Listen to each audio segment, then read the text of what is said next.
nightmares in my head, I fear that the thoughts build up until I can't hear, that my mind fills up into a creature, and it haunts me somewhere much deeper. Anxiety, filling up every space, no privacy, and silently, it could build and build until you... Salam sejahtera Malaysia, denyut nadi suara rakyat bergema di channel ini.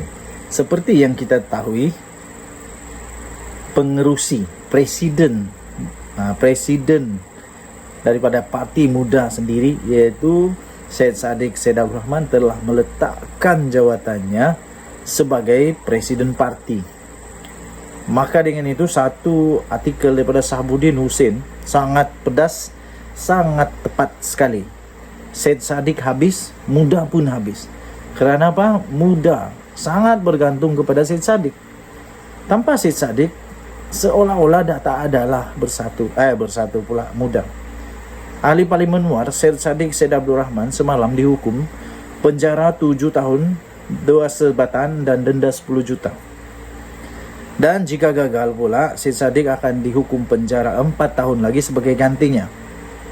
Tuan-tuan dan puan yang dihormati sekalian, kerana itu, setelah bercerita dengan kawan sebentar tadi di kedai kopi, mereka kata, kerana Mahathir sekarang tak ada parti, apa kata Muda untuk mengambil sahaja Mahathir sebagai ahli presiden Parti Muda.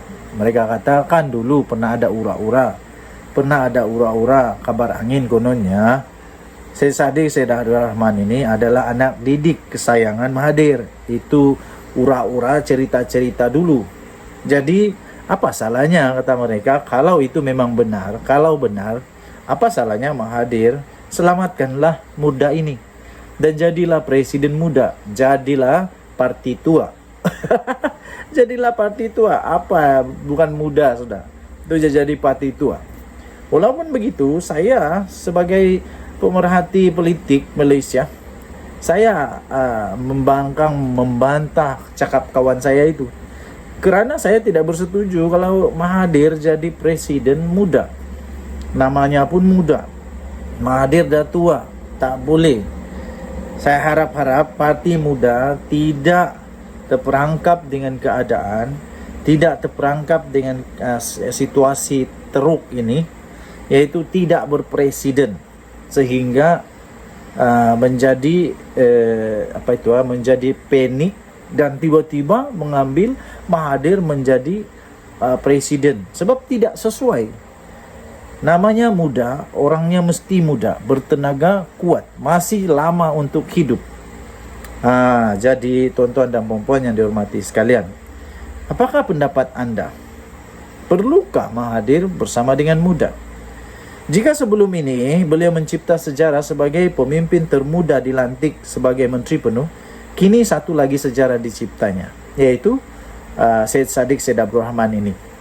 Seiring dengan hukuman yang diterimanya, bekas Menteri Belia dan Sukan itu terus saja mengumumkan peletakan jawatannya sebagai Presiden Muda. Tindakan Syed Saddiq itu sekurang-kurangnya harus diberi pujian lah, kerana beliau tidak menjadikan kedudukannya sebagai ketua parti itu sebagai perisai bagi dirinya daripada sabitan bersalah yang diputuskan oleh mahkamah terhadapnya. Bagaimanapun, dua persoalan yang ada di hadapan selepas ini adalah apakah nasib Muda dan apakah Syed Saddiq masih ada masa depan dalam politik negara Malaysia moden ini. Imej dan pengaruh Muda kalaupun tidak 100%, tetapi sebahagian besarnya adalah kerana Syed Saddiq. Tanpa beliau mengemudi parti, ia tidak mungkin mampu ke mana-mana. Apatah lagi pimpinan yang mengambil alih jawatan Syed Saddiq ialah Amirah Aisyah Abdul Aziz, timbalan Presiden Muda sekarang ini. Amirah Aisyah tidak cukup dikenali, tidak cukup wibawa, bahkan tiada aura seperti Syed Saddiq. Dengan pengunduran Syed Saddiq ini, Muda akan menjadi parti yang tiada lagi masa depan, akan habis begitu saja. Berkaitan dengan Syed Saddiq pula, walaupun beliau akan membuat rayuan, tetapi berdasarkan fakta mahkamah, kes beliau adalah kes yang jelas, mudah dan straightforward. Untuk lebih mudah memahaminya, ia hampir sama dengan kes SRC International yang dihadapi oleh Najib Razak. Jika dalam kes Najib, sejumlah wang didapati dimasukkan ke akaun bank pribadinya, dalam kes Syed Saddiq pula, sejumlah wang dipindahkan ke akaun ASB miliknya. Dengan sedemikian, keberangkalian untuk Syed Saddiq dilepaskan daripada mahkamah rayuan oleh hakim-hakim yang bijaksana adalah tipis sekali. Begitu juga dengan rayuan terakhir di Mahkamah Persekutuan nanti. Dengan erti kata lain, teramat sukar bagi Syed Saddiq untuk mengelak penjara sebagai destinasi dalam leluhur hidupnya. Beberapa tahun dihukum penjara, disebat dan didenda berjuta-juta, Syed Saddiq akhirnya akan kehilangan upaya untuk terus menggilap masa depan dalam dunia politik selepas ini. Senang cerita, Syed Saddiq akan habis dan Muda juga akan habis. Perlukah Mahathir selamatkan Muda? Kita lihatlah nanti. Dan apa pula tindakan daripada Muda? Bye-bye. Salam sejahtera Malaysia. Denyut nadi suara rakyat bergema di channel ini. Rupa-rupanya penyebab utama kepada pergolakan dalam Perikatan Nasional sekarang ini, yaitu terdapat sudah 4 orang yang mengambil pendirian untuk menyokong Perdana Menteri Datuk Seri Anwar Ibrahim. Itu sebenarnya berpunca daripada satu kegagalan padah kerana salah mereka sendiri, salah Muhyiddin sendiri. Rupa-rupanya pada ketika cadangan asal dibawa oleh Menteri Undang-Undang pada ketika itu, iaitu Wan Junaidi Tuanku Jaafar, berhubung klausa wakil rakyat perlu mengosongkan kerusinya jika melanggar prinsip parti serta tidak mengikut pendirian parti di parlimen, itu ditolak sendiri oleh siapa? Nanti kita bongkar bersama. Tindakan beberapa pemimpin bersatu yang menolak satu peruntukan dalam draft Akta Anti Lompat Parti sebelum ini, yang dikuatkuasakan sebelum ini, ternyata telah memberi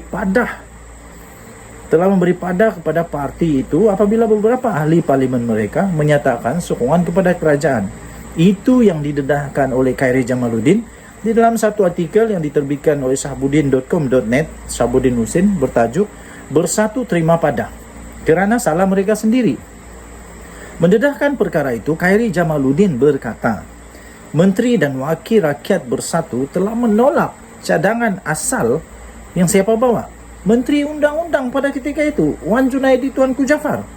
Berhubung klausa yang amat penting itu, iaitu kalau ada wakil rakyat yang tidak mengikut pendirian parti di parlimen, dia perlu untuk mengosongkan kerusi. Tetapi beberapa pemimpin bersatu menolak draft itu.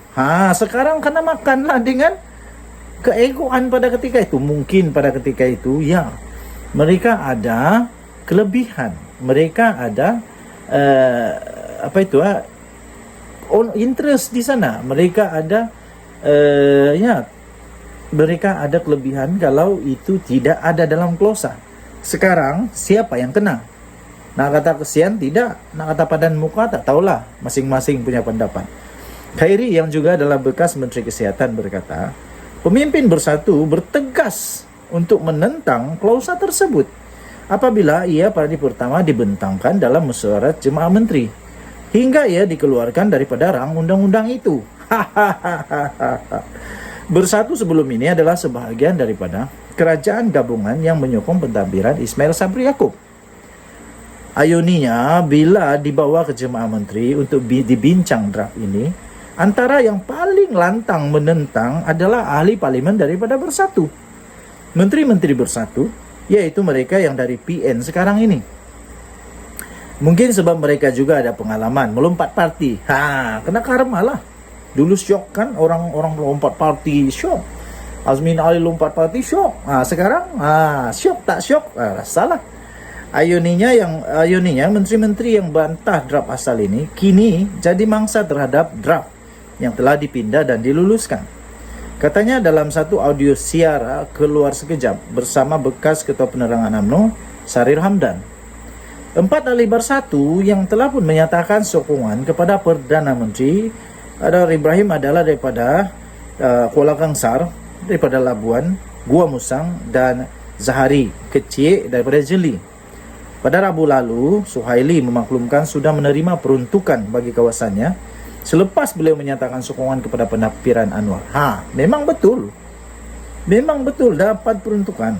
Khairi berkata Wan Junaidi dapat mengesan kelompangan dalam akta anti lompat parti itu. Bagaimanapun katanya, lubangnya terlalu besar. Sambil menambah Bersatu pada ketika ini juga tidak dapat berbuat apa-apa. Sekarang ini ahli parlimen ini akan jadi ahli parlimen zombie. Ahli parlimen zombie. Maknanya Bersatu tak boleh pecat. Mereka pula tak boleh sertai BNPH atau PN. Dia hidup macam zombie lah, macam zombie. Dan akan dapat peruntukan katanya. Semalam Presiden Bersatu Muhyiddin Yassin mendakwa Undang-Undang Lompat Parti sebagai cacat dan perlu dikaji semula. Baru sekarang nak kaji kan? Dulu siapa yang lantang sangat nak cakap tak mau. Sekarang kenalah. Katanya terdapat kelemahan yang boleh dieksploitasi oleh parti politik. Dulu kenapa tolak? Denyut nadi suara rakyat bergema di channel ini. Bye-bye.